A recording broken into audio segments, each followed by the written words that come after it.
हाय दोस्तों, pre medico YouTube channel पे आप सभी का स्वागत है।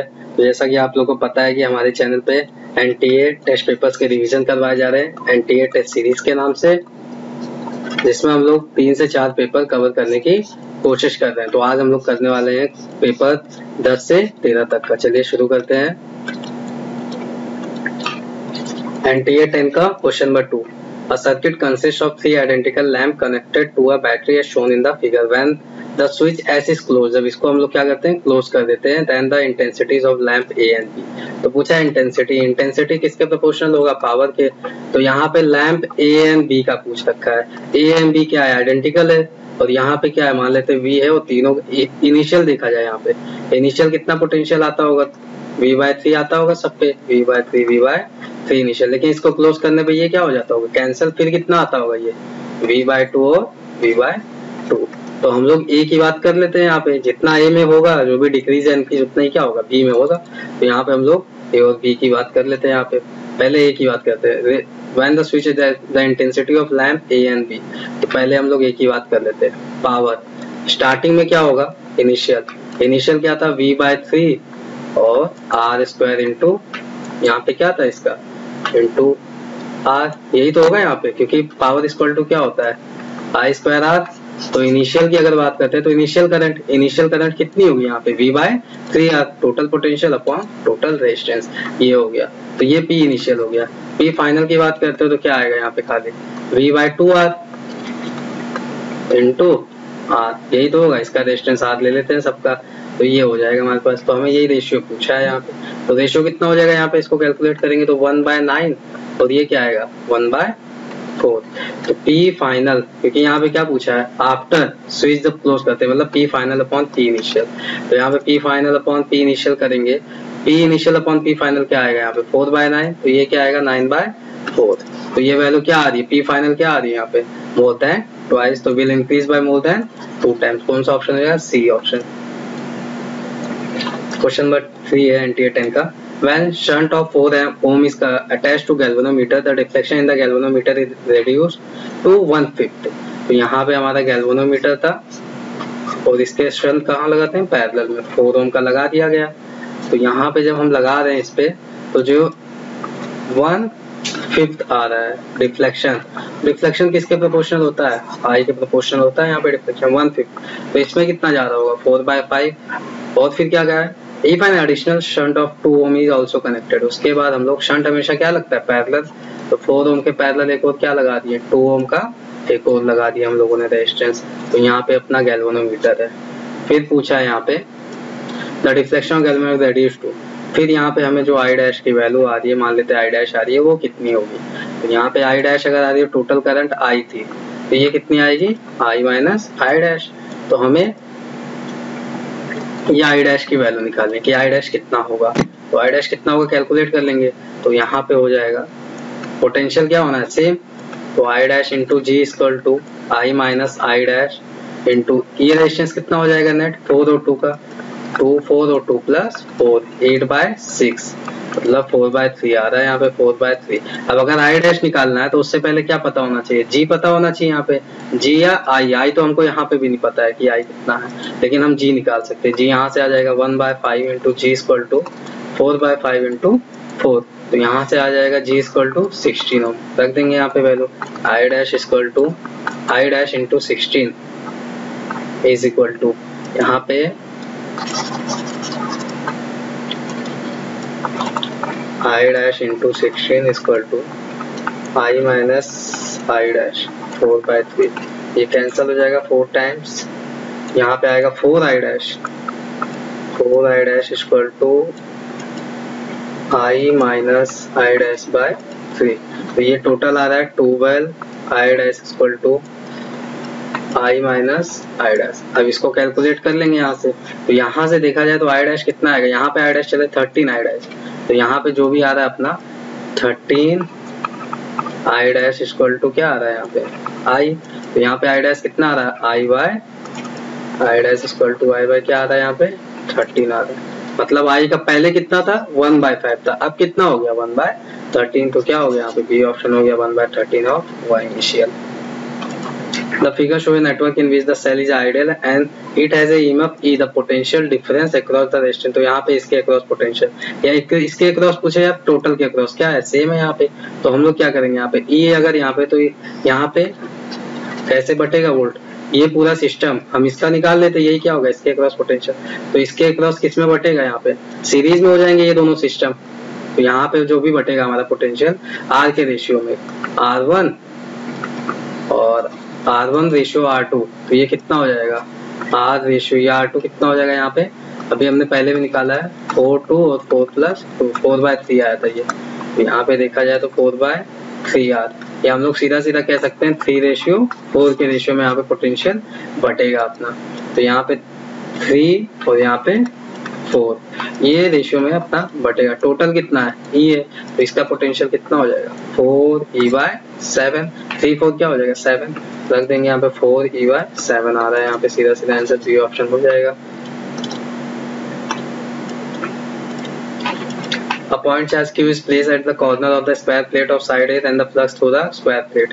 तो इसके स्क्वायर प्लेट से क्या बताना है, फ्लक्स बताना है। तो ये प्लेट और चार्ज क्या है, दोनों एक ही प्लेन में, इससे जो भी लाइन रहेगी क्या होगी इस प्लेन से होते हुए जाएगी, कोई कट ही नहीं कर रहा है। फ्लक्स कब आता है, जब प्लेन के क्या हो, या तो अंदर या तो बाहर से होकर जाए। तो यहाँ पे क्या है सेम प्लेन में, तो क्या होना है यहाँ पे फ्लक्स 0। ये क्वेश्चन गलत होने के बहुत चांसेस है। Next question, A particle of mass small m and charge q moving with a constant velocity v along positive x direction। तो यहाँ पे क्या है हमारा, enters a region containing uniform magnetic field b directed along negative z axis। तो हमारा जो b है वो क्या है यहाँ पे क्रॉस है, और पार्टिकल हमारा पॉजिटिव z एक्सिस के तरफ से जा रहा है b वेलोसिटी से। Extending from x equal to a to x equal to, जो हमारा मैग्नेटिक फील्ड है वो कहाँ से कहाँ तक है, x a से लेके और कहाँ तक है यहाँ पे b तक है। For a particle to enter the region x greater than b, हमें क्या करना है, हमारा जो पार्टिकल यहाँ पे आएगा हमें उसको क्या करना है b से ज्यादा डिस्टेंस कवर करना है। b से ये क्या है यहाँ पे मैग्नेटिक फील्ड नीचे की तरफ है और पार्टिकल इधर जा रहा है, तो ये हमारा क्या करेगा यहाँ पे रेडियस बनाने की कोशिश करेगा, तो नेगेटिव z एक्सिस था यहाँ पे, तो ये कुछ किस तरफ जाएगा, ये particle moving with constant along positive. तो हमारा पॉजिटिव, अच्छा यहाँ पे चार्ज में पॉजिटिव लेके चलेंगे, तो v इधर है और कहाँ पे मैंने डाउनवर्ड, तो ऊपर की तरफ। तो हमारा पार्टिकल क्या करेगा यहाँ पे ऐसे रेडियस बनाने की कोशिश करेगा, लेकिन हमें क्या करना है, हमें b से ज्यादा जाना है, b से ज्यादा जाना। तो हमारा जो रेडियस बनना चाहिए वो क्या बनना चाहिए, b से ज्यादा। तो इसके लिए हम लोग लिखेंगे r विल बी ग्रेटर, क्योंकि b से क्या जाना है यहाँ पे ज्यादा, तो r क्या होना चाहिए यहाँ पे ज्यादा होना चाहिए किससे, b माइनस a से। यहाँ पे देख सकते हैं mv/q v equal to b minus a। तो b की वैल्यू पूछ रखी है यहाँ पे, वेलोसिटी क्या आएगी b माइनस a qv/m। यहाँ पे ये वेलोसिटी से कम हमें फेंकना पड़ेगा, हमें क्या फेंकना पड़ेगा इस वेलोसिटी से, ताकि ये क्या करे v से थोड़ा सा ज्यादा डिस्टेंस से होकर जाएगी यहाँ पे। तो ये रेडियस यही तो बनेगा, ये रेडियस, तो ये रेडियस कम से कम कितना b माइनस a के बराबर तो कर लेते हैं, या तो यही ही करके देख लीजिए r इक्वल टू b, कम से कम इतना तो होना ही चाहिए, या तो फिर इससे ज्यादा अगर हमें b के क्या जाना है बाहर। तो यहाँ पे कौन सा ऑप्शन सही जा रहा है, b माइनस a qv/m। तो यहाँ पे एक ही ऑप्शन दे रहा है, B option. 3 rod of same dimension have thermal conductivity 3K 2K K as shown in the figure, the temperature at the junction is steady state। तो यहाँ पे हमें T का बताना है। मैंने कहा था कि ऐसे कोई क्वेश्चन आए तो आप इसको यहाँ पे ओम रेजिस्टेंस वाला लेकर चले कि यार रेजिस्टेंस के यहाँ पे है, यहाँ पे 3K दे रखा है, तो ये क्या हो जाएगा R/3, क्योंकि इनवर्स होता है, R इक्वल टू क्या होता है L/K। तो यहाँ पे क्या हो जाएगा R इनवर्स टू K, और यहाँ पे कितना 2K, तो ये R/2 और ये R हो जाएगा। तो यहाँ पे एक तरह से हमें क्या निकालना है, पोटेंशियल निकालना है। तो यहाँ से पता चल रहा है हमारी करंट ऐसे जा रही है, तो हम लोग लिख सकते हैं I, इसको I1 मान लेते हैं, इसको I2। तो I इक्वल टू क्या हो जाएगा I1 प्लस I2, और क्या हो जाएगा ये V/R, तो V/R रख देंगे 10 माइनस T/100 है, ये 100 माइनस T/R/3 इक्वल टू ये क्या हो जाएगा यहाँ पे T माइनस 50/R/2, और ये क्या हो जाएगा T माइनस 0/R। अब इसको सॉल्व कर लेंगे, यहाँ पे R सब कैंसिल हो जाएंगे, ये 3 कहाँ जाएगा ऊपर, तो ये आएगा 300 minus 3T equal to 2T minus 100, ये क्या आ जाएगा प्लस T। इसको सॉल्व कर लेंगे, ये क्या बनेगा 3T माइनस 100, और ये 3T और ये 300, ये इधर आएगा कितना आएगा यहाँ पे 400 400 अपॉन क्या आएगा यहाँ पे 6 इक्वल टू टी। तो इसको सॉल्व करें क्या है 200/3। कौन सा ऑप्शन क्या है? ऑप्शन। कभी भी ऐसा लॉर्ड वाला क्वेश्चन है, एनटीए काफी ऐसा क्वेश्चन दे रहा है, आप इसको रेजिस्टेंस लेके चलिए, बस यहाँ पे के को क्या करना है, इनवर्स करना है आर के साथ, ये ध्यान रखना है यहाँ पे। इन thermodynamic process temperature volume of 1 मोल, यहाँ पे 1 मोल मोनोटॉमिक गैस दे रखा है, are varied according to the relation Vt is equal to K, where K is a positive constant. In this process, if the temperature of the gas increase by delta T, then the amount of heat absorbed by the gas. तो यहाँ पे amount of heat कितना absorb होगा, तो यहाँ पे हमें amount of heat बताना है, तो ये होता है NC delta T polytropic process के लिए। यहाँ पे हमें दे नहीं रखा है कितना है यहाँ पे इसका गामा, तो यहाँ पे गामा की बात करेंगे यहाँ पे, तो ये हो जाएगा Vt गामा -1, और ये कितनी दे रखी है वैल्यू 1 दे रखी है, तो गामा -1 इक्वल टू 1, तो गामा इक्वल टू क्या आएगा यहाँ पे 2 आ जाएगा। C बराबर क्या होता है CV plus R/1 minus gamma, CV plus और R 1 - 2 करेंगे तो क्या आएगा -R। यहाँ पे आएगा CV कितना हो जाएगा, यहाँ पे मोनोटॉमिक है तो CV कितना होगा 3/2R। तो यहाँ से C की वैल्यू सीधा आ रही है 3 - 2 कितना जाएगा हाफ, तो हाफ R आ रहा है, तो यहाँ पे क्या रख देंगे N half R delta T। ये कितना दे रखा है 1 मोल, तो कितना आया हाफ R डेल्टा T। कौन सा ऑप्शन हो गया, ये ऑप्शन हो गया। While performing a resonance column experiment to measure the speed of sound, तो यहाँ पे क्या रेजोनेंस करा रहे, रेजोनेंस एक्सपेरिमेंट, ताकि स्पीड ऑफ द साउंड हमें पता चले। Student gets the first resonance condition at column 18 centimetre. तो पहला रेजोनेंस कब मिलता है यहाँ पे, इसके लिए क्या होता है यहाँ पे पहला रेजोनेंस x इक्वल टू क्या होता है यहाँ पे v/4v, यही तो होता है यहाँ पे रेजोनेंस की कंडीशन। x इक्वल टू क्या होता है x/4v ड्यूरिंग द विंटर। तो ये कब मिला हमको, ये विंटर के टाइम, तो यहाँ पे वेलोसिटी क्या होगी अलग होगी। तो ये दे रखी है 18 सेंटीमीटर, वैसे हमको वैल्यू दे रखी है 18 सेंटीमीटर, तो ये फर्स्ट कंडीशन हो गई। Repeating the same experiment during summer, अब समर के टाइम कर रहे हैं, तो यहाँ पे x निकल के आ रहा है, और ये समर के टाइम v अपॉन ये क्या 4 इंटू ये फ्रीक्वेंसी है एक्चुअल में क्या है यहाँ पे, और यहाँ पे क्या है सेकंड रेजोनेंस है ना, तो यहाँ पे 3 हो जाएगा। सेकंड रेजोनेंस के क्या आता है 3v/4 इंटू फ्रीक्वेंसी, ये होता है। अब क्या पूछा है यहाँ पे लेंथ को कंपेयर करना है, x की वैल्यू बतानी है क्या होगी, तो इसको हम लोग डिवाइड कर देंगे, तो डिवाइड करने पे यहाँ पे बन के क्या आएगा 4v कैंसिल हो जाएगा, और यहाँ से सीधा आएगा 18/x equal to velocity of winter upon 3 into vs। x ही बताना है तो x इक्वल टू क्या होता है 18 इंटू 3, और ये क्या हो जाएगा vs upon v into winter. अब ये तो हो जाएगा 54 vs अपॉन v विंटर। अगर दोनों सेम कंडीशन में करता तो कितना आता वैल्यू 54 आ जाता, लेकिन यहाँ पे क्या है समर और विंटर के रेशियो पे डिपेंड कर रहा है। तो वेलोसिटी इन समर और विंटर में क्या होता है यहाँ पे v इक्वल टू क्या होता है गामा RT/m। यहाँ से टेम्परेचर क्या हो रहा है समर में बढ़ जाएगा, तो वेलोसिटी भी क्या होगी बढ़ेगी, तो ये वैल्यू x से क्या होगी ज्यादा, तो x कितना आना है 54 से ज्यादा आना है, तो x will be greater than 54, क्योंकि ये vs अपॉन v क्यों ऐसा हो रहा है, क्योंकि vs अपॉन ग्रेटर देन 1 आ रहा है, तो x की वैल्यू क्या आती है ग्रेटर देन 54 आ जाएगी, यहाँ पे b ऑप्शन हो जाएगा। A particle projected from the surface of the earth with velocity 5 meter per second at an angle theta with the horizontal, another particle is projected on the surface of some other planet with the velocity, यहाँ पे दूसरी velocity at the same angle, तो it follows a trajectory which is identical to the, दोनों की trajectory क्या है same है। तो यहाँ पे trajectory का फॉर्मूला होता क्या है, यहाँ पे लिखेंगे x tan थीटा माइनस और क्या होता है half g x square upon u square cos square theta, ये होता है। बाकी कह रहा है हमारा क्या है थीटा भी सेम है, ट्रैजेक्टरी का ये सब सेम है, मतलब ट्रैजेक्टरी मतलब क्या पाथ इसका सेम है, वाई और एक्स सब कुछ सेम है, तो डिपेंड कितना है यही डिपेंडेंसी होगी दोनों पे। पूछा क्या है यहाँ पे the value of acceleration due to gravity on this planet is, तो यहाँ पे हमें जो दूसरे प्लेनेट पे आ रहा है वो g डैश आ रहा होगा कुछ, उसकी वैल्यू पूछ रखा है यहाँ पे, तो किस पे डिपेंड है यहाँ पे ये वैल्यू क्या रहने वाली है कांस्टेंट रहने वाली है, क्योंकि y को हमें क्या रखना है कांस्टेंट, तो ये वैल्यू क्या रहेगी सेम रहेगी दोनों पे, तो लिख देंगे half g x square upon u square cos square theta equal to half, यहाँ पे g डैश मान लेते आ रहा है एक्स स्क्वायर ट्रैजेक्टरी सेम है ना, तो वेलोसिटी यहाँ पे अलग है, यहाँ पे वेलोसिटी है 5, तो यहाँ पे 5 का स्क्वायर, यहाँ पे वेलोसिटी है 3 तो 3 का square cos square theta same, तो क्या आ रहा है यहाँ पे सब कुछ कैंसिल हो जा रहा है, और यहाँ पे हमारे पास सीधा जो भी यहाँ पे g डैश नहीं कैंसिल हो रहा है, g डैश हमारा रहेगा, तो g upon 25 equal to g dash upon 9, तो जी डैश पूछ रहा है यहाँ पे, तो 10/25 इंटू 9, तो ये कितना आएगा 90/25, तो लगभग क्या 3 से थोड़ा सा ज्यादा आएगा। अगर 30 होता तो कितना आता है यहाँ पे, सीधा 3 आ जाता, तो 3 से थोड़ा सा ज्यादा, सी ऑप्शन हो जाएगा यहाँ पे। For the system shown in the figure, the inclined plane is fixed, all the pulleys are light and friction is absent everywhere. यहाँ पे कोई फ्रिक्शन नहीं लग रहा है, इनके ब्लॉक है यहाँ पे, ना तो कहीं यहाँ पे फ्रिक्शन नहीं लग रहा है। The tension in the string, तो टेंशन पूछ रखा है, तो ये टेंशन यहाँ पे लगेगा और ये टेंशन यहाँ पे, तो ये टेंशन इसको क्या प्रोवाइड करेगा, एक्सेलरेशन m/2 है।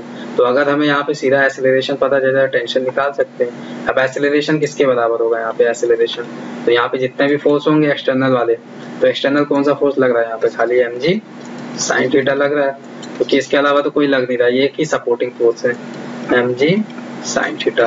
टोटल मास 2m हो जाएगा यहाँ पे, ये कैंसिल हो जाएगा, कितना आएगा हाफ जी sin थीटा। तो यहाँ पे कितना आ रहा है एक्सेलरेशन, हाफ जी साइन रख देंगे यहाँ पे m, यहाँ पे हाफ जी sin थीटा, तो क्या हो गया यहाँ पे टेंशन कितना हो गया, हाफ mg sin थीटा, कौन सा गया, सी ऑप्शन हो गया। In the arrangement shown the pulley strings and the string balance, तो यहाँ पे क्या दिखाया गया, string and the spring balance all are ideal, मतलब आइडियल है, कोई फ्रिक्शन यहाँ पे भी नहीं है। If m1 is greater than m2, तो m1 अगर ज्यादा है तो क्या होगा, ये नीचे की तरफ जाएगा, ये एक्सीलरेशन से ये क्या होगा, थोड़ा सा ऊपर की तरफ जाएगा।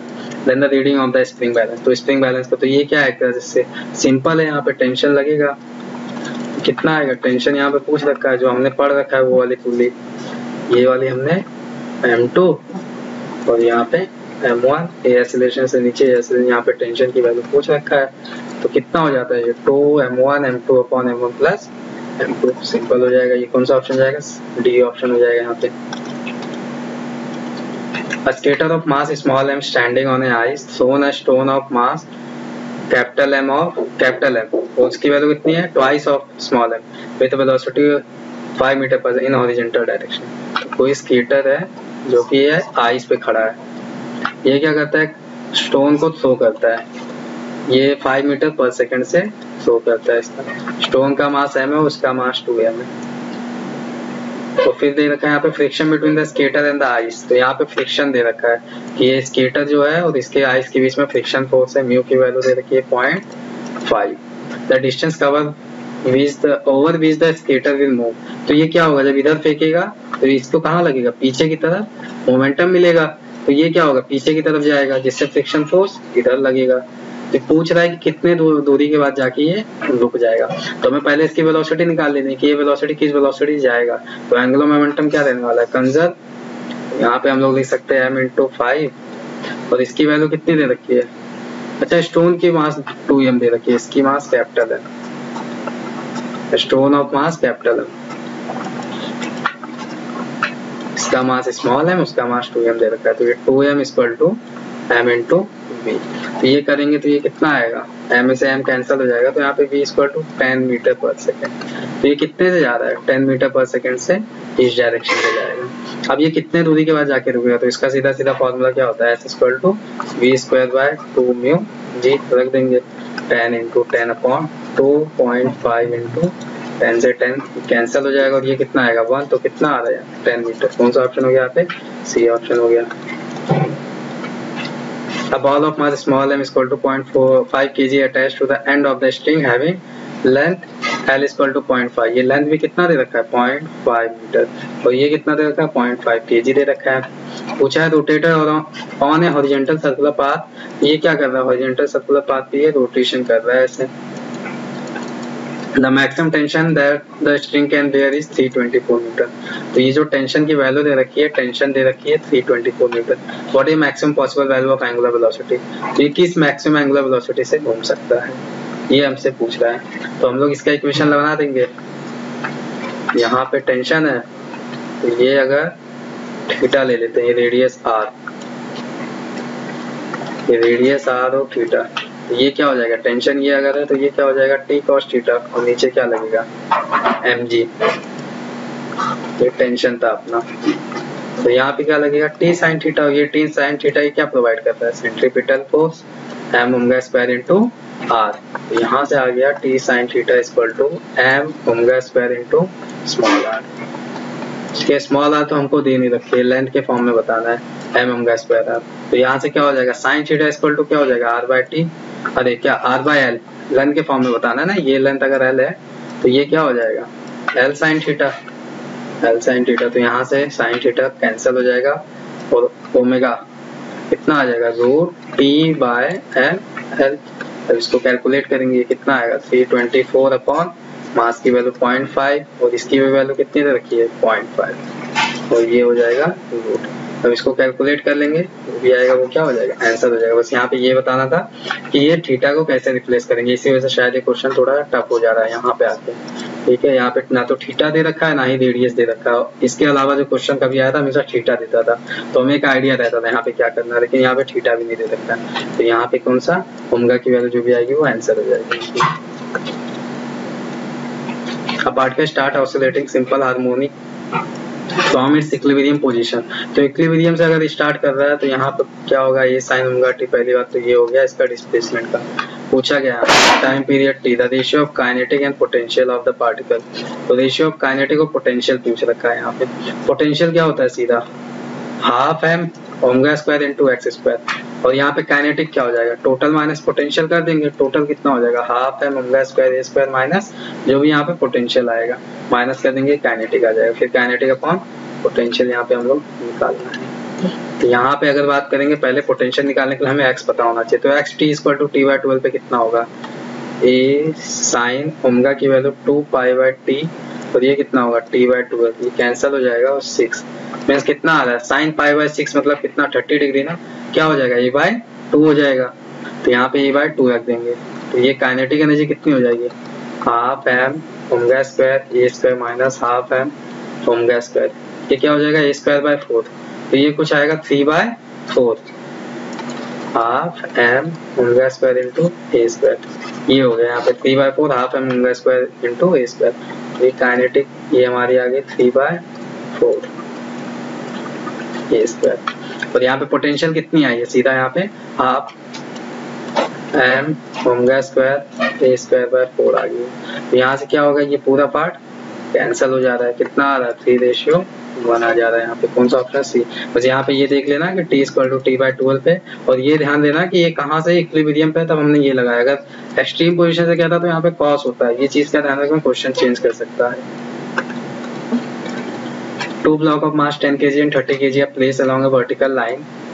If 10 kg block is raised to a height of 7 cm, then the distance through which other mass should be moved to reach the center of mass of system 1 cm. यहाँ पे 10 kg और 30 kg यहाँ पे क्या एक vertical line में रखा हुआ है, तो इनका सेंटर ऑफ मास कहीं बीच में आ रहा होगा, इनके कहीं पे भी आ रहा होगा। तो 10 kg को क्या कर रहे हैं हम लोग 7 सेंटीमीटर अप लेके जा रहे हैं। तो पूछा है ये दूसरे वाले को 30 kg को क्या करेंगे जिससे हमारा सेंटर ऑफ मास क्या हो 1 सेंटीमीटर रेज करे, सेंटर ऑफ मास क्या जाना चाहिए हमारा 1 सेंटीमीटर अप जाना चाहिए। तो लगा देंगे एक्स वाई सी एम, क्या होगा यहाँ पे y c m equal to, तो ये वैल्यू दे रखी है कितनी y c m 1 centimetre up मतलब पॉजिटिव डायरेक्शन ले लेते हैं, इज इक्वल टू ये वैल्यू कितनी हो जाएगी, ये वैल्यू हो जाएगी m1 x1, तो 10 और पॉजिटिव में जा रहा है प्लस, तो 30 का भी हमें डायरेक्शन नहीं पता है तो ये y मान लेते हैं यहाँ पे, अपॉन ये कितना हो जाएगा 40, तो कैलकुलेट करेंगे 40 70 प्लस 30 इंटू वाई, यहाँ से कितना आ जाएगा -30 इक्वल टू 30 इंटू वाई। तो एक y इक्वल टू क्या आ रहा है -1 आ रहा है, -1 मतलब क्या हम लोगों ने पॉजिटिव डायरेक्शन अपवर्ड ली है, अभी माइनस आ रहा है मतलब क्या नीचे जाएगा यहाँ पे, तो -1 centimetre 1 centimetre downwards. In Young's YDSC experiment, the number of maxima that are obtained on the screen, तो यहाँ पे मैक्सिमा कितने ऑब्टेन होंगे, तो पार्ट डिफरेंस क्या होता है delta x equal to n into lambda, और ये क्या होता है d sine theta, sine theta क्या हो जाएगा यहाँ पे n lambda by small d, n lambda की वैल्यू कितनी 2000 तो d 7000। एंजेस्ट्रॉन में तो यहाँ पे यूनिट के रखने को क्योंकि रेशियो है ना, ये यूनिट से कोई मतलब नहीं है, यहाँ पे सेम यूनिट से कट जाएंगे। तो कितना आ रहा है 2/7 sine theta equal to 2/7 into n, sine theta की मैक्सिमम वैल्यू कितनी 1 हो सकती है, तो ये क्या होनी चाहिए sine theta will be greater than 1, is 2/7 and will be greater than, means n will be greater than 7/2। तो ये कितना आएगा 3 पॉइंट क्या आएगा 3.5, मतलब जो n है नंबर ऑफ मैक्सिमा है 3.5, और ये कहाँ से होते हैं सेंटर से होते हैं, ये सेंटर से होते हैं maxima.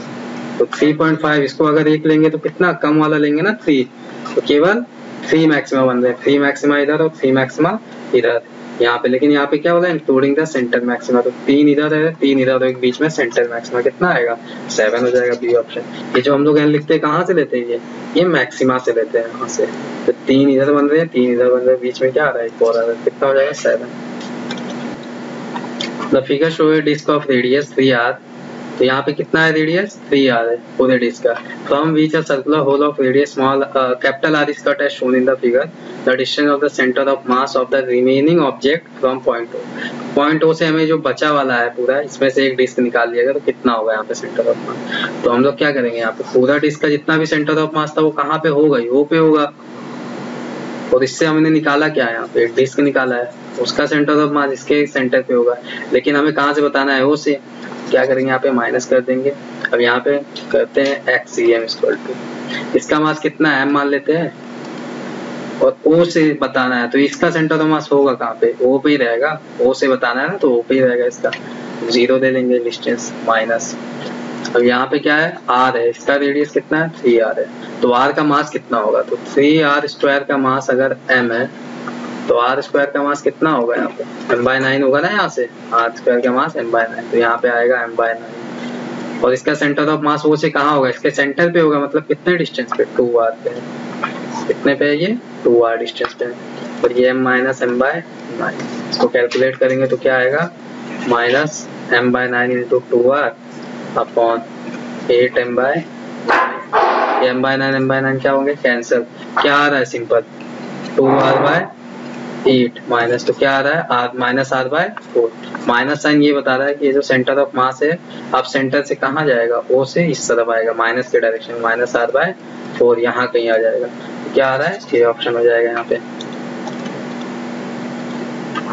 A block A of mass 2m is hanging from the vertical massless string of spring constant K is in equilibrium, पहले क्या इक्विलिब्रियम में, another block B of mass small m strike, अब ये क्या आ रहा है B वाला जाके इससे स्ट्राइक कर रहा है, यहाँ पे स्ट्राइक कर रहा है u वेलोसिटी से, स्टिक टू इट, उसके बाद क्या आ रहा है इससे जाके चिपक जा रहा है, तो कितना हो जाएगा 3m हो जाएगा, और ये स्प्रिंग है अपना K।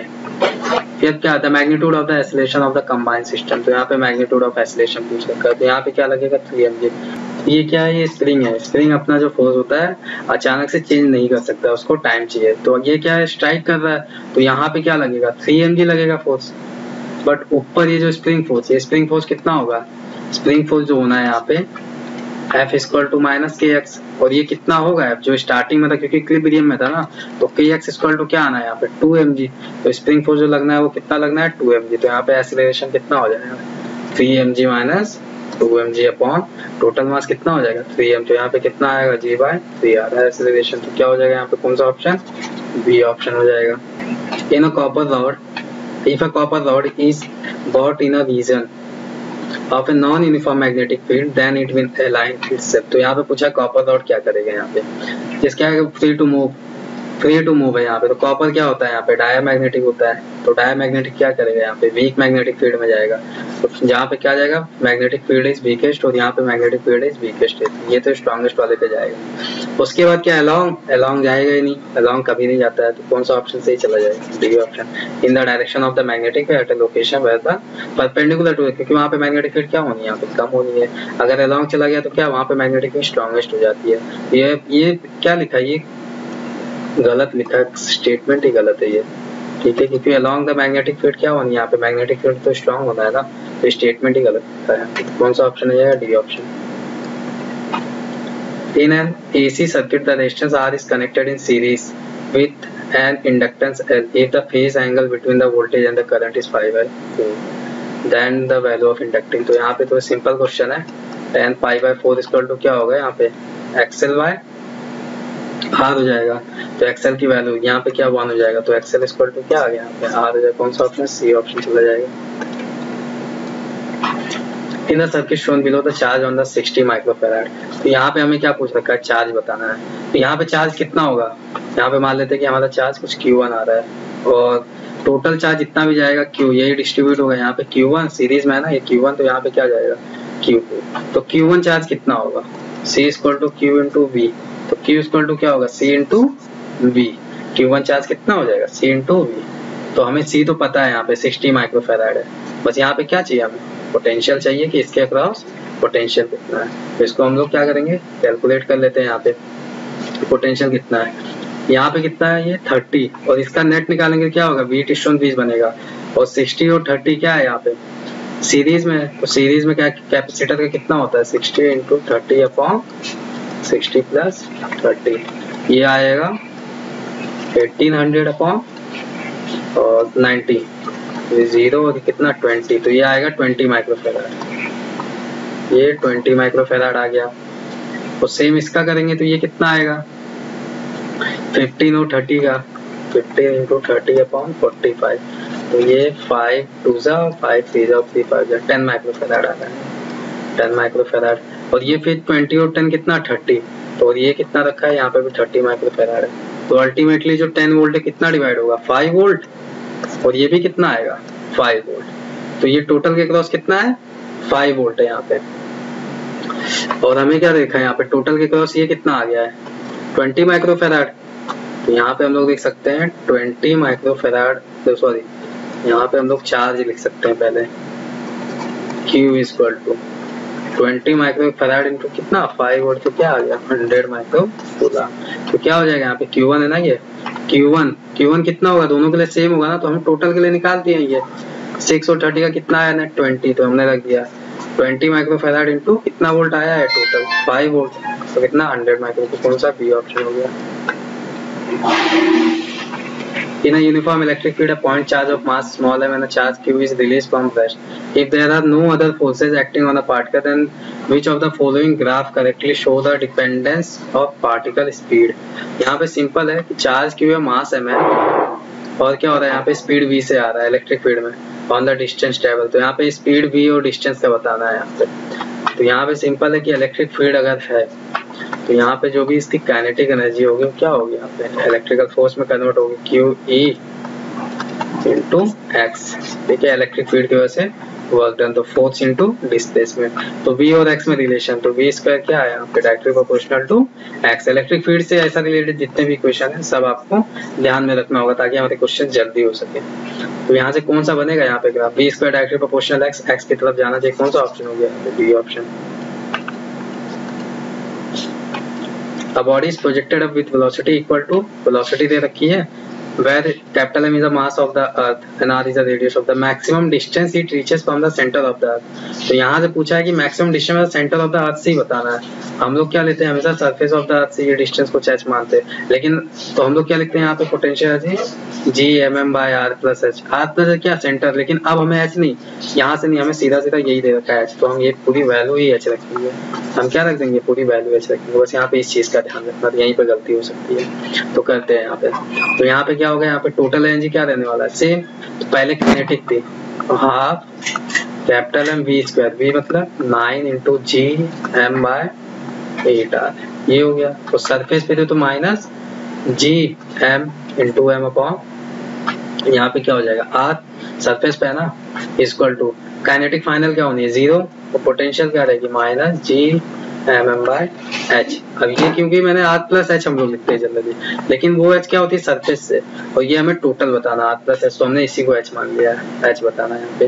तो यहाँ से क्या हो रहा है यहाँ पे G/mm तो कैंसिल हो जाते हैं, G/mm हमारे कैंसिल, बच रहा है क्या हमारे पास 9/16r minus 1/r equal to minus 1/h। 1/h equal to क्या आएगा यहाँ पे 1/r minus 9/16r।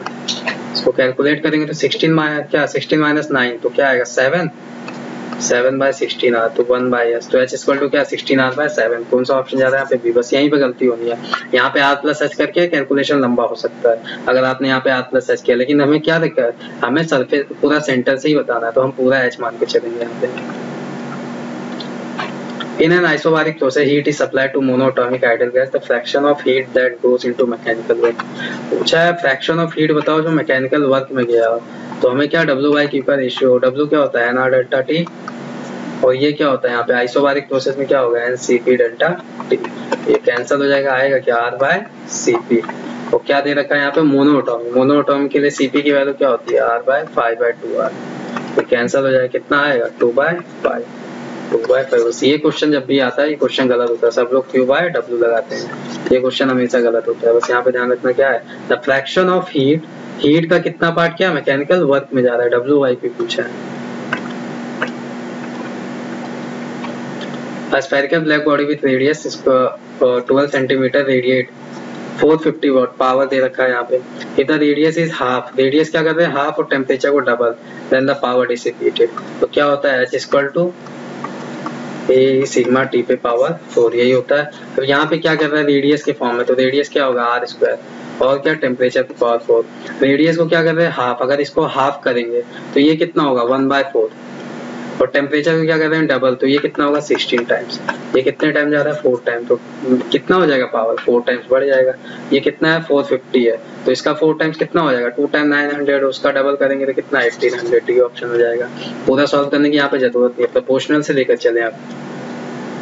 When the arrangement consisting of a horizontal thick copper wire of length 2L and a radius 2R, one end of each is welded to an end of another horizontal thin copper, अब क्या है thin copper wire आ रहा है, length capital L, radius capital R, is stretched by applying force at two ends, ratio of the elongation, यहाँ पे क्या दे रखा है, पहले इसका रेडियस था 2R, ये जो भी इसका रेडियस है 2R और लेंथ है 2L। अब क्या दे रहा है कि इससे पतला आ रहा है, जिसका रेडियस जो है वो है केवल R और लेंथ भी इसका छोटा दे रखा है, तो लेंथ भी इसका L है, और दोनों पे क्या आ रहा है इक्वल फोर्स लगा रहे हैं, यहाँ से भी F और यहाँ से भी F। पूछा है एलोंगेशन का रेशियो, वैसे हम लोग पढ़ते क्या डेल्टा L इक्वल टू क्या FL/AY, यहाँ पे फोर्स सेम है मटेरियल भी सेम है, तो डेल्टा L किस पे डिपेंड कर रहा है L/A पे डिपेंड कर रहा है, तो डेल्टा L इन फैक्टर प्रोपोर्शनल L/A। अब रेशियो बताना है, रेशियो लिख देंगे यहाँ पे। तो पहले थिक वाले का, thick wire to that in the thin wire, thick wire का अगर हम लोग लिखेंगे ये थिक का और ये डेल्टा L, थिन को हम लोग S मान लेते हैं यहाँ पे, L/A, तो यहाँ पे क्या होगा 2L/2R का स्क्वायर अपॉन L/R का स्क्वायर, तो ये क्या आने वाला है यहाँ पे 2/4 मीन्स 1/2, कितना आएगा 0.5। बस यहाँ पे ये चीज ध्यान रखना था, यहाँ पे ये फिगर बन जाना चाहिए आपसे, ये ऑप्शन हो गया। द सर्किट इज इक्विवेलेंट, तो यहाँ पे सर्किट बताना है किसके इक्विवेलेंट है, तो यहाँ पे क्या है A, तो ये कितना जाएगा यहाँ पे A और ये कितना हो जाएगा A बार, ये B जाएगा, और ये कौन सा गेट है एंड गेट है, तो यहाँ पे एंड गेट में क्या हो जाएगा A बार डॉट B, और ये क्या है और गेट है तो यहाँ पे प्लस A हो जाएगा, तब इसको करेंगे तो क्या आएगा A bar dot A plus क्या आएगा यहाँ पे B डॉट A हो जाएगा, तो ये वैल्यू क्या हो जाएगी 0, तो ये क्या है A dot B, A dot B मतलब कौन सा गेट हो गया एंड गेट, कौन सा ऑप्शन क्या है ये ऑप्शन चला गया, तो फिर ट्रूथ टेबल बना के कर सकते हैं। The internal and external diameter of a hollow cylinder, diameter दे रखा है, are measure with the help of a vernier callipers, their values are, values दे रखी है डायमीटर्स की, the thickness of the wall of the cylinder, तो ये हमारे पास ऐसे सिलेंडर दे रखा है, बस ये डायमीटर दे रखा है, हमें ये थिकनेस दी है, तो हम थिकनेस के लिए क्या करेंगे, ये हम लोग क्या करते हैं ये मान लेते हैं R2 और ये R1, तो हम लोग क्या करते हैं यहाँ पे R2 माइनस R1 करते हैं सिंपल, बट हमें क्या रहता है डायमीटर, तो ये क्या हो जाएगा D2/2 माइनस D1/2, तो यहाँ पे क्या आ जाएगा D2 माइनस D1/2, तो ये हमारा थिकनेस हो जाएगा। अब D2 कितना देखा 4.23 माइनस 3.87, तो 4.23 माइनस 3.87, तो इसको कैलकुलेट करेंगे कितना 0.36 के समथिंग आएगा, 0.36 के समथिंग आना है इसको। बस यहाँ पे क्या ध्यान रखना था हमें कि ये रेडियस है, आप डायरेक्ट सीधा सीधा यहाँ पे क्या कर सकते हैं सीधा माइनस कर सकते हैं, और यहाँ पे डिवाइड बाय 2 है तो कितना आएगा 0.18 आएगा, यहाँ पे 0.18 हो जाएगा। यहाँ पे कौन सा B, अच्छा यहाँ पे एक और है B और D दोनों है, और यहाँ पे एरर क्या होना है, एरर तो दोनों में ऐड होना है, तो 0.2 कौन सा B ऑप्शन ही हो जाएगा यहाँ पे। बस यहाँ पे यही चीज ध्यान रखना कि R2 माइनस R1 करना है, हम सीधा क्या करेंगे 4/3 माइनस 3.7 करके ये 0.36 और प्लस 0.2 मार देंगे, बस यहाँ पे क्या है डायमीटर, ये चीज ध्यान रखना। इन YDAC experiment in an interference pattern, second minima is observed exactly in front of one slit, तो यहाँ पे क्या है S1 S2 और ये हम लोग मैक्सिमा बनाते हैं। फिर क्या यहाँ पे क्या है सेकंड मिनिमा जस्ट इसके सामने आ रहा है ये y स्क्वायर। अब देखते हैं क्या है the distance between the slit is d, ये डिस्टेंस दे रखा है d है हमारे पास, और स्क्रीन के बीच का ये डिस्टेंस दे रखा है capital D। The wavelength of light sources, तो यहाँ पे लैम्डा की वैल्यू पूछ रखी है। तो y क्या होता है सेकंड मिनिमा के लिए, y कैसे लिखते हैं हम लोग, delta x equal to capital D by small d। तो डेल्टा x कितना लिखते हैं सेकंड मिनिमा के लिए, यहाँ पे 3 लैम्डा बाय 2, यहाँ पे क्या लिखते हैं 3 लैम्डा बाय 2, यहाँ पे 3 lambda by 2 capital D by d। ये कैसे आता है 2n माइनस 1 लैम्डा बाय 2, यहाँ से आ जाता है यहाँ पे 3 लैम्डा बाय 2। n की वैल्यू यहाँ पे कितना रखेंगे, यहाँ पे हम लोग 0 और यहाँ पे 0 1, ये प्लस होता है, यहाँ पे क्या होता है यहाँ पे प्लस होता है 2n प्लस 1 लैम्डा बाय 2, ये चीज ध्यान रखना है यहाँ। तो 2n प्लस 1 लैम्डा बाय 2 से यहाँ पे सेकंड मिनिमा किया आया और ये y दे रखा। अब ये y यहाँ कहाँ पे रहा एग्जैक्ट क्या पहले वाले स्लिट के एकदम सामने आ रहा है, किसी एक स्लिट के जस्ट सामने, तो ये कितना हो जाएगा d बाय 2 हो जाएगा ना। तो d बाय 2 इक्वल टू क्या आ रहा है y, तो ये वैल्यू हो जाएगी d बाय 2 के इक्वल। तो 2 से 2 कैंसिल, लैम्डा की वैल्यू पूछ रही है, लैम्डा कितना आ रहा है d स्क्वायर बाय 3d। यहाँ पे कौन सा ऑप्शन हो जाएगा d square by 3d, C option हो जा रहा है यहाँ पे। बस यहाँ पे इस चीज ध्यान रखना, एक तो डेल्टा x वैसे इंटरफेरेंस में सबको याद होता है यहाँ पे, और यहाँ पे हमें y इक्वल टू क्या कर देना था d बाय 2, ये वाला देखना था geometry. Taking the wavelength of first Balmer line in the hydrogen spectrum, first Balmer line दे रखा है 660 nanometre, the wavelength of second Balmer line. अब यहाँ पे दे रखा है हमें, अगर ये ना दिया होता तो हमारे लिए थोड़ी दिक्कत होती, सोचना पड़ता कि फर्स्ट बार्मर लाइन मतलब क्या 2, और कहाँ से आ रहा होगा यहाँ पे 3 से आ रहा होगा, और दूसरी बार्मर लाइन मतलब क्या 2 में ही आना है। बार्मर क्या होता है यहाँ पे लाइमन, लाइमन में कहाँ आता है 1 में आता है, लेकिन बार्मर में कहाँ पे आता है यहाँ पे 2 में आता है, तो पास्टियन में कहाँ पे आता है 3 में आता है। ठीक है, बस ये अगर ना दिया तो दिक्कत होती है, वैसा दे दिया तो हमारे लिए आसान हो गया, कैलकुलेट कर सकते हैं। यहाँ पे पूछा है कि अच्छा यहाँ पे वेवलेंथ बताना है कि फर्स्ट वाले की 660 है तो अगले वाले की कितनी होगी यहाँ पे, और n स्क्वायर टू कहाँ से आ रहा है 4 आ रहा है, तो 1 बाय लैम्डा क्या होगा यहाँ पे n2 square minus 1 by n1 square, इससे कैलकुलेट करने पे आ जाएगा। A circular hole is cut from the disc of radius 6 centimeter, फिर से यहाँ पे क्या है डिस्क को कट कर रहा है, in such a way that the radius of the hole is 1 centimeter। अब पहले क्या था 3r का दे रखा था, अब हमारे पास 6r का दे रखा है, ये 6r है, और जो हमारा कट हो रहा है वो पहले भी r का दे रखा था, यहाँ पे भी लगभग 1 सेंटीमीटर, ये अगर 6r कह सकते हैं, यहाँ पे 6 सेंटीमीटर 6 सेंटीमीटर। और कहाँ से the centre of the hole is cut at 3 centimetre from the centre of the disc. अब यहाँ पे वो वाला कहाँ पे काटा गया था, वो वाला काटा गया था 2r पे, ये वाला काटा गया 3 सेंटीमीटर पे, तो 3 सेंटीमीटर पे इसका सेंटर है, r इक्वल टू 1 वाले का यहाँ कहीं होगा, r इक्वल टू 1 सेंटीमीटर, ये सेंटर दे रखा है 3 सेंटीमीटर। पूछा है the distance of centre of mass of the remaining part of the centre of original disc. तो यहाँ पे पहले वाले ओरिजिनल डिस्क का कहाँ पे रहा होगा, ओ पे रहा होगा यहाँ पे, तो यहीं से यहाँ पे भी ओ का पूछ रखा है, बस यहाँ पे डाटा चेंज कर दे रखा है, तो ओ पहले वाले का ओ पे रहा होगा, तो क्या लिखेंगे m इंटू 0 माइनस, और यहाँ पे अगर r तो r का मास कितना होगा, यहाँ पे 6r स्क्वायर का मास m है, तो r स्क्वायर का मास कितना होगा m बाय 6, क्योंकि क्या है यहाँ पे r इक्वल टू 1, तो ये कितना हो जाएगा m बाय 36 हो जाएगा, कितना 6 6 36, तो m बाय 36 इंटू, और कितना है सेंटर से वो पॉइंट से कितने पे 3 centimetre upon m minus m by 36। तो इसको कैलकुलेट कर लेंगे यहाँ पे बस जब भी कभी डिस्क का है या रोटेशनल से या सर्कुलर दोनों से बना सकता है, ये सेंटर ऑफ मास या रोटेशन दोनों से बना सकता है, तो आपको बस ये डाटा को ध्यान से रखना। यहाँ पे मास पहला नंबर तो मास ये गड़बड़ होता है, और दूसरा नंबर जो हम ये निकाल देते हैं वो यहाँ पे ध्यान से देखना कहाँ से पूछ रखा है, ओ से पूछ रहा है कहीं और से पूछ रहा है, तो यहाँ पे कैलकुलेट करेंगे तो ये हो जाएगा माइनस 3/36, ये कितना होगा 36 होगा यहाँ पे, और ये 36 माइनस 35/36 आना है यहाँ पे, ये कैंसिल हो जाएगा, ये आएगा माइनस, यहाँ पे m भी था ना, m से m भी कैंसिल होगा, माइनस 3/35, कितना आ रहा है माइनस 3/35। अब माइनस का मतलब क्या है, जो हम पॉजिटिव लेते थे इस डायरेक्शन में, ये कहाँ गया इधर गया, इधर माइनस 3/35, ये ऑप्शन हो जाएगा यहाँ पे। A battery charged to a voltage 5 volt for 8 hours with 10 ampere current. On discharge the battery supply current 5 ampere 15 hours at a mean terminal voltage. तो यहाँ पे क्या दे रखा है, एनर्जी इनिशियल वाली दे रखी है और क्या दे रखी है, फाइनल वाली। एफिशिएंसी पूछ रहा है, तो एफिशिएंसी क्या होगा, ये फाइनल अपॉन ये इनिशियल।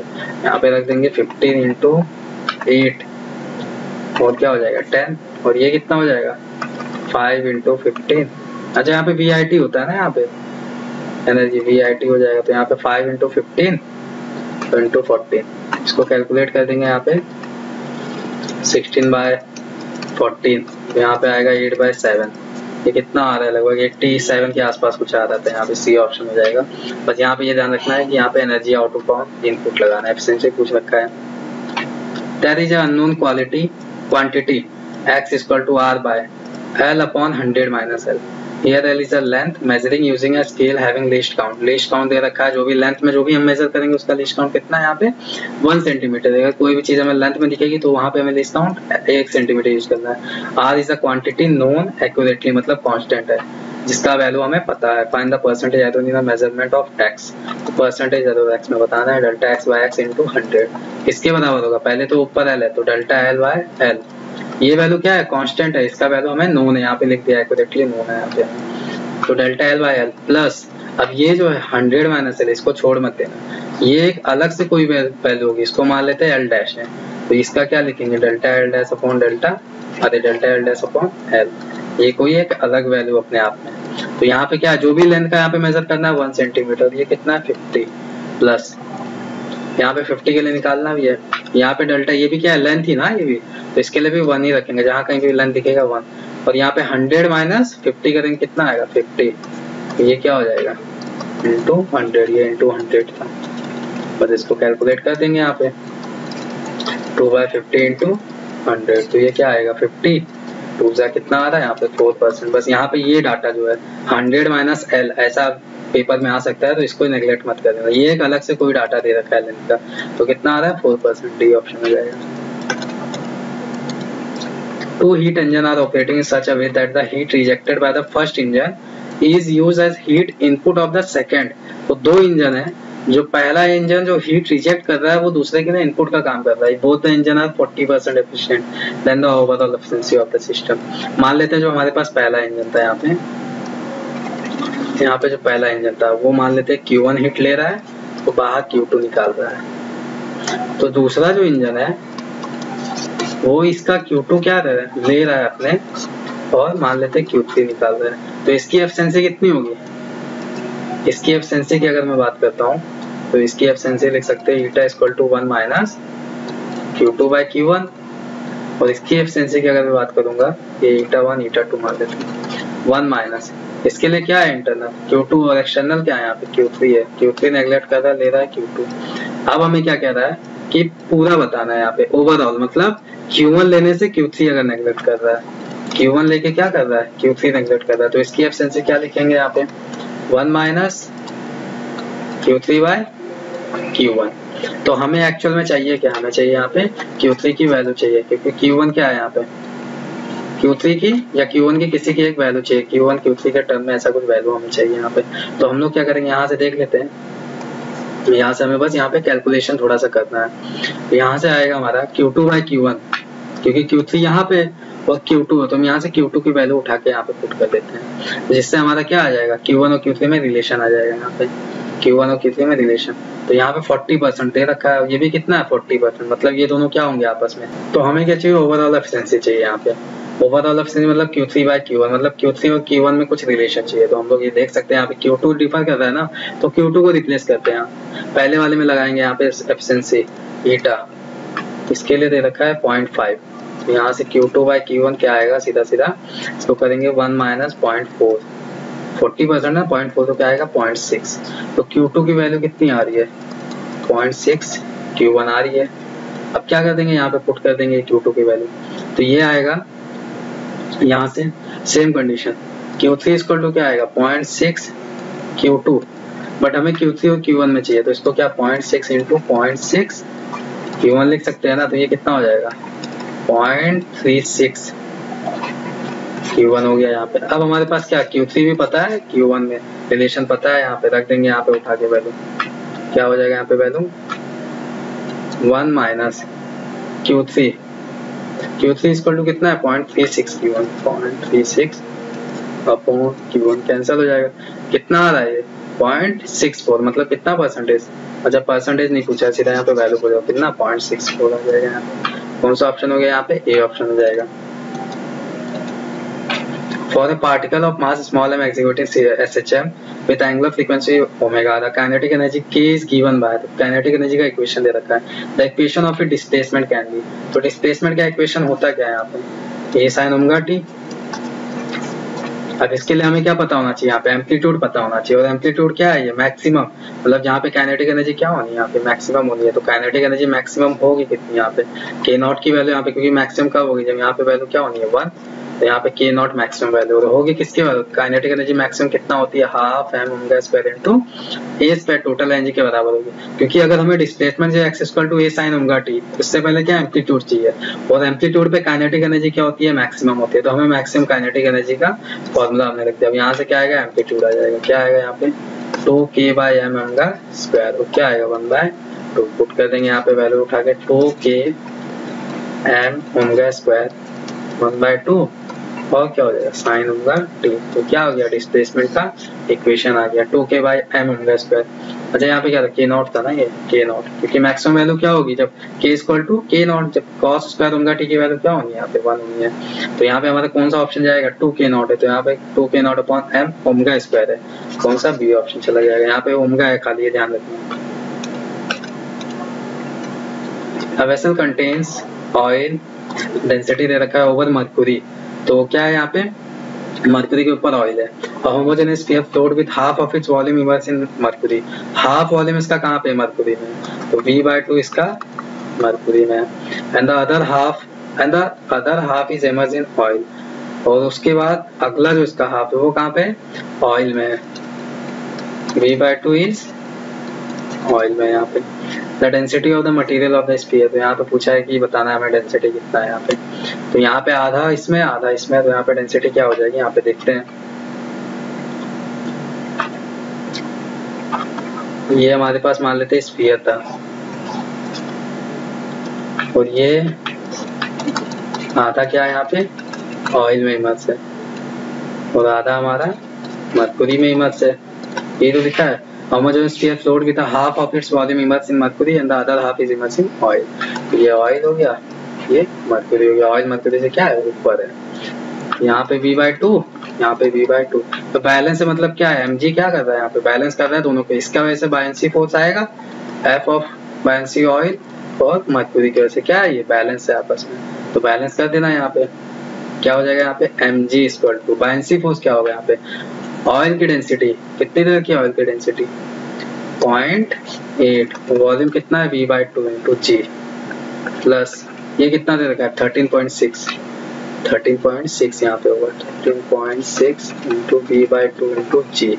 अच्छा यहाँ पे मास को क्या लिख सकते हैं, यहाँ पे इसकी डेंसिटी बतानी मान लेते हैं रो है, तो इसको हम लोग लिख सकते हैं रो vg इक्वल टू ये कितना हो सकता है 0.4 vg, और क्या प्लस, और ये कितना लिख सकते हैं 2 6 12, और यहाँ पे हो सकता है 2 8 या 16 6.8 vg।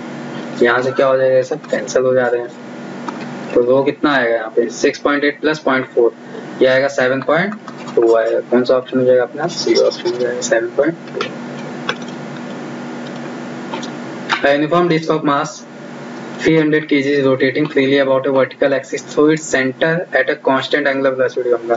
पहले क्या है एक डिस्क दे रखा है जिसका मास 300 किलोग्राम है और वो ओमेगा नॉट वेलोसिटी से घूम रहा है। A body of mass 30 kg start from the center and move along the radius to the edge of the disk, angular velocity of disk will now become। अब क्या कर रहा है एक बॉय आ जा रहा है जो कि एज पे यहाँ पे 30 kg का, तो ये अपना घूम ही रहा है 300, तो पूछा है ये नया ओमेगा डैश कितना होगा, एंगुलर मोमेंटम कंजर्व कर देना है, पहले इनिशियल कितना होगा I इंटू ओमेगा 300।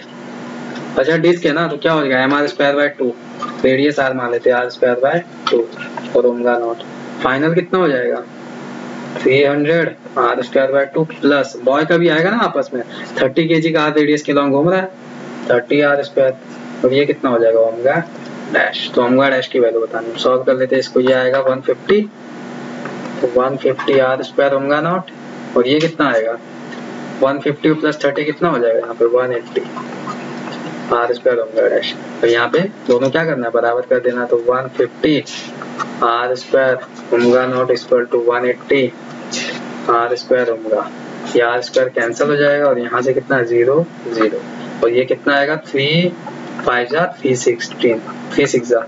तो यहाँ पे ओमेगा की वैल्यू कितनी आई 5 ओमेगा नॉट बाय 6। कौन सा ऑप्शन जा रहा है, डी ऑप्शन जा रहा है।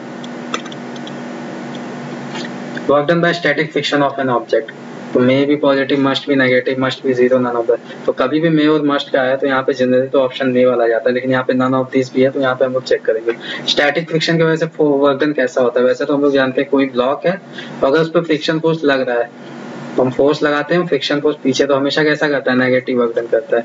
बट अगर हम जानते हैं दो सिस्टम वाला ब्लॉक, यहाँ पे m/2 ले लेते हैं, अगर इस पे फोर्स हम लगा रहे हैं तो ये तो इसके लिए स्टैटिक फ्रिक्शन, इस पे फोर्स कहाँ लगेगा, ये F लगा रहे हैं यहाँ पे, तो ये वाली बॉडी इस पे लगाएगी Fr, लेकिन ये वाली बॉडी इस पे कैसे लगाएगी Fr, और यही Fr क्या कराती है, इसका मोशन करा देती है। तो यहाँ पे स्टैटिक फ्रिक्शन क्या करा रही है, पॉजिटिव वर्क डन। तो मे भी पॉजिटिव, मे और मस्ट में थोड़ा ध्यान से करिएगा इसको, हमेशा वैसे मे वाला ही जनरली जाता है answer. We have 3 beakers A, B, C containing glycerine, water, kerosene respectively. They are stirred vigorously and placed on a table. The liquid which come to rest on the earliest. तो यहाँ पे हम लोग क्या कर रहे हैं, यहाँ पे 3 लिक्विड को ले रहे हैं, जिसको हम लोग जोर से वाइब्रेट करके उसके बाद इसको टेबल पे रख दे रहे हैं। तो पूछा है सबसे पहले सेटल कौन सा होगा, रेस्ट पे कौन सा आएगा। तो क्या हो जाएगा, जिसका विस्कोसिटी ज्यादा होगा वही क्या होगा, जनरली सबसे पहले रेस्ट पे आएगा, क्योंकि उसमें मोशन ही कम होना है। तो कौन सा ऑप्शन, ग्लिसरीन का ज्यादा होता है, ये ध्यान रखना। वाटर का यहाँ पे क्या हो जाएगा, सबसे कम, तो ये ऑप्शन हो जाएगा। If K1 and K2 are the maximum kinetic energy of photoelectron emitted when light of λ1 and λ2, तो K1 के टाइम क्या है λ1, K2 के टाइम λ2। यार इनसे of the metallic surface λ1 equal to 3 λ2। Then तो यहाँ पे बताना है कंडीशन क्या है। तो K1 के लिए इक्वेशन क्या लिखेंगे हम लोग, kinetic energy 1 equal to Sc by λ1 minus 5, और K2 इक्वल टू क्या लिखेंगे, Sc बाय λ2। और λ2 कितना दे रखा है यहाँ पे, λ1 3 हो जाएगा यहाँ पे, तो 3 ऊपर और λ1 नीचे माइनस 5। और यहाँ पे हमें क्या दिख रहा है, यहाँ पे 3 के फॉर्म में, तो हम लोग क्या करेंगे, यहाँ पे 3 से मल्टीप्लाई कर देते हैं, इसमें तो 3 है, इसमें 3 से मल्टीप्लाई कर देते हैं। तो ये दिख रहा है यहाँ पे 3Sc माइनस λ1 में से कितना जा रहा है 3 5, और 3Sc बाय λ1 में से क्या जा रहा है खाली 5। तो K2 क्या होना है यहाँ पे, ज्यादा होना है, किससे, 3K1 से। ऐसे क्वेश्चन बहुत बार पूछे गए, तो ये वाला क्वेश्चन जरूर एक बार देख के जाइएगा। तो यहाँ पे हमारा क्या आ रहा है, K2 will be greater than 3K1। तो यहाँ पे कौन सा ऑप्शन में मैच कर रहा है, K1 के फॉर्म में बताना है। K1 विल, तो K1 क्या हो जाएगा, K2 बाय K3 से क्या हो जाएगा, कम हो जाएगा। यहाँ पे कौन सा ऑप्शन जा रहा है, K1 will be lesser than, यहाँ पे बी ऑप्शन हो जाएगा। The time period of operation of a deep needle in the vertical plane in the magnetic meridian is 3 second.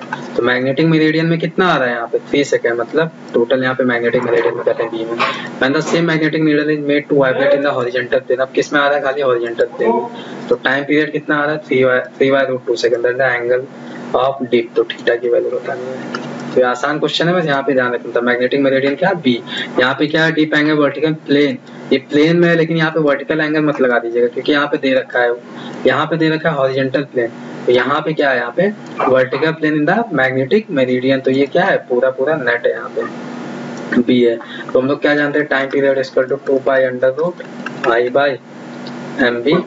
अब जो भी यहाँ पे बी है, तो यहाँ पे हम लोग 3 सेकंड लेंगे, और यहाँ पे 2 सेकंड लेंगे। तो दूसरे वाले के लिए क्या लेना है हमको, हॉरिजॉन्टल BH, और पहले वाले के लिए नेट लेना है बी। तो ये BH होगा क्या एक्चुअल में, B cos theta upon B. B से भी कैंसिल, तो क्या आ रहा है, रूट cos थीटा। ये कितना आ रहा है 1/√2 मीन्स cos थीटा कितना आ रहा है 1/2। कितना डिग्री हो जाएगा थीटा, 60 डिग्री। कौन सा ऑप्शन हो गया यहाँ पे, बी ऑप्शन हो गया। 4 sphere A, B, C and D of different metal but of the same radius. Radius क्या है, सेम है, मेटल अलग अलग है। यहाँ पे are kept at the same temperature. The ratio of the density and specific heat are. तो density का रेशियो और किसका दे रखा है, स्पेसिफिक हीट, मतलब दो रेस के फॉर्म में यहाँ पे रेशियो दे रखा है। यहाँ पे Which sphere will initially show the faster rate of cooling? ऐसे क्वेश्चन बहुत पूछे जा रहे हैं, तो फास्टर रेट ऑफ कूलिंग बताना है। तो यहाँ पे क्या होता है, dq by dt equal to क्या h, और ये क्या हो जाएगा यहाँ पे यहाँ पे हम लोग जो भी लिखते हैं ए ई सिग्मा टी पे पावर 4 यही लिखते हैं। अच्छा यहाँ पे टी पे पावर 4 माइनस टी नॉट ये रखते हैं हम लोग। और ये डी क्यू ये क्या होता है M S delta T upon में क्या है यहाँ पे डी टी है। ठीक है, यहाँ पे हम लोग कर देंगे D theta upon D T.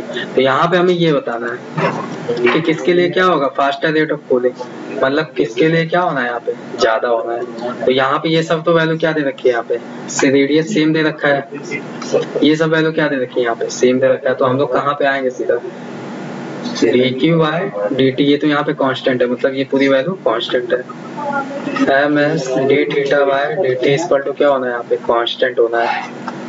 तो यहाँ पे D theta by D T ये क्या होगा 1 बाय एम एस।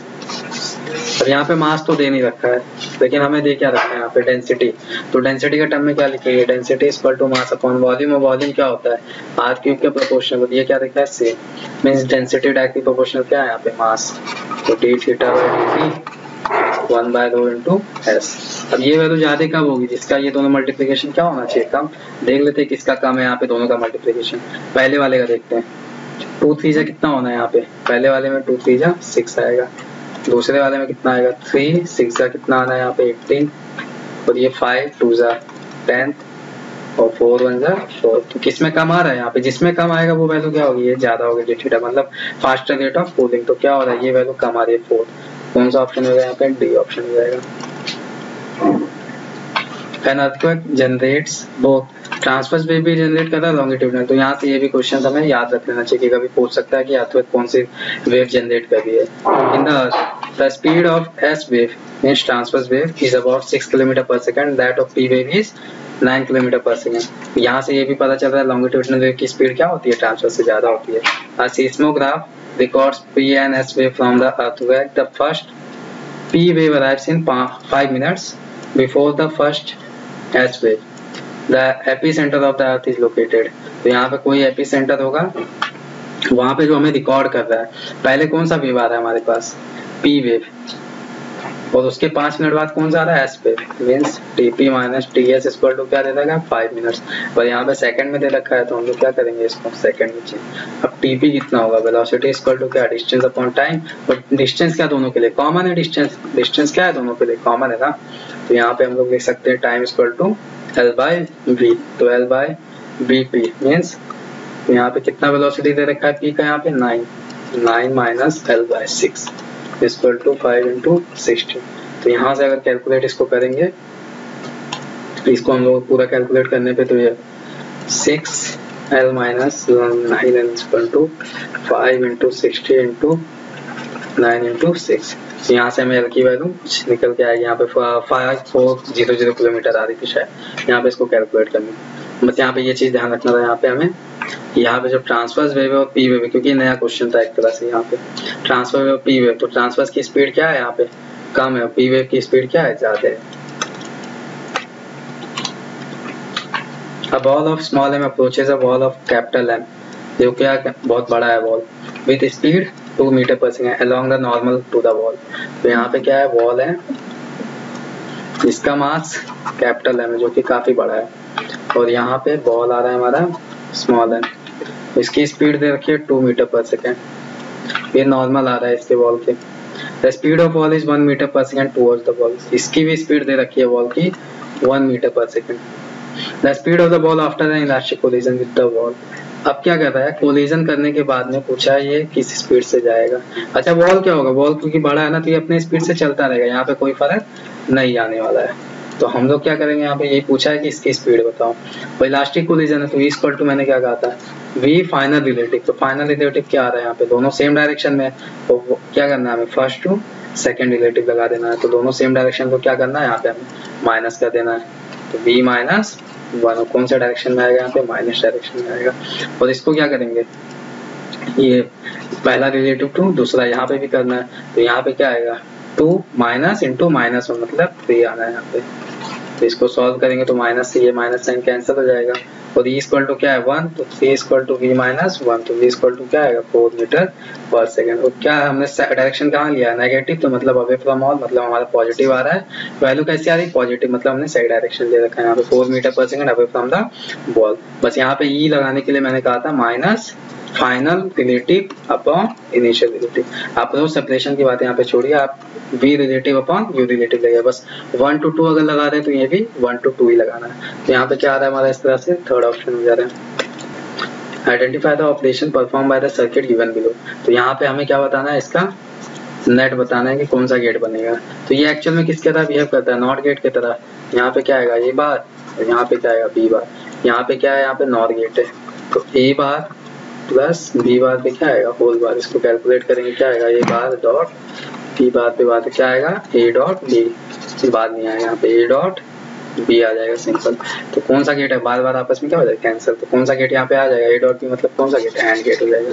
ये नॉट गेट की तरह बिहेव करता है, क्योंकि यहाँ से भी इनपुट क्या जा रहा है ए, यहाँ से भी इनपुट ए जा रहा है, और फिर उसके बाद ये कौन सा गेट है यहाँ पे, और गेट है। तो यहाँ से देखेंगे ए प्लस ए पे बाहर आ जाएगा पूरे पे, ए प्लस ए पे बार, तो ये प्लस ए क्या हो जाएगा, ए बार हो जाएगा। तो यहाँ पे क्या होता है, नॉट गेट की तरह बिहेव करता है। यहाँ पे कौन सा ऑप्शन बी, या तो फिर ट्रूथ टेबल बना के कर सकते हैं। The force P exerted by the ideal string on the ideal pulley P shown in the figure. तो यहाँ पे हमें बताना है कि यहाँ पे पी मतलब पुली पे कितना फोर्स लग रहा है, यहाँ पे मतलब टेंशन बताना है। तो ये कितना लगेगा, ये टेंशन और ये टेंशन, यहाँ पे हमें टी डैश की वैल्यू बतानी है। तो क्या हो जाएगा एक्चुअल में, ये मास क्या है mg, ये मास mg। अगर बैलेंस कंडीशन में तो mg इक्वल टू क्या होगा t, और ये भी mg इक्वल टू क्या आएगा t आएगा। और ये कितना हो जाएगा एंगल 120। तो 120 पे दो वेक्टर होते हैं, उनका नेट कितना आता है, t के बराबर ही आता है। तो ये t डैश कितना आएगा, t के बराबर ही आएगा, t और t, तो t डैश क्या आएगा, t के बराबर ही आएगा। तो t इक्वल टू क्या होगा यहाँ पे mg, कितना हो जाएगा यहाँ पे mg के बराबर, ये ऑप्शन हो जाएगा। तो ये था पेपर नंबर 10 से 13 तक का सॉल्यूशन। जो भी क्वेश्चन यहाँ पे मीडियम लेवल के थे वो सब हमने रखे थे। इसके अलावा अगर कोई लग रहा है कि आपको और भी इस पेपर्स के क्वेश्चंस को डाउट कर रहे हैं तो कमेंट बॉक्स में उसको कमेंट्स करिएगा, और प्लीज चैनल को लाइक कीजिए, सब्सक्राइब कीजिए, शेयर कीजिएगा।